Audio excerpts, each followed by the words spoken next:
ಪಕ್ಷ ಸರ್ವ ಧರ್ಮಗಳ ರಕ್ಷಣೆ ಮಾಡ್ತಕ್ಕಂಥ ಪಕ್ಷ ಇದೆ. ಬಿಜೆಪಿ ಪಕ್ಷ ಬೆಂಕಿ ಹಚ್ಚತಕ್ಕಂಥ ಪಕ್ಷ ಇದೆ. ಆದ್ರೆ ನರೇಂದ್ರ ಮೋದಿ ಬಗ್ಗೆ ಗೌರವ ಇದೆ ನನಗೆ. ಭಾರತೀಯ ಜನತಾ ಪಾರ್ಟಿ ಬಗ್ಗೆ ಗೌರವ ಇಲ್ಲ. ನರೇಂದ್ರ ಮೋದಿ ಬಗ್ಗೆ ಯಾಕೆ ಗೌರವ ಇದೆ ನೋಡಿ, ಇವತ್ತು ನಮ್ಗೆ ಗ್ಯಾಸ್ ಇಲ್ಲ.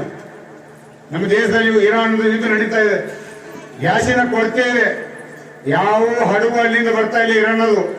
ಬರೀ ಒಂದೇ ಒಂದು ಹಡಗು ಬರ್ತದ, ಭಾರತದ ಧ್ವಜ ತಗೊಂಡು ಬರ್ತದ ಅಂದ್ರೆ ಅದು ನರೇಂದ್ರ ಮೋದಿ ಕೊಡುಗೆ ಅಂತ ಮಾತಾಡಬೇಕಾಗ್ತದೆ.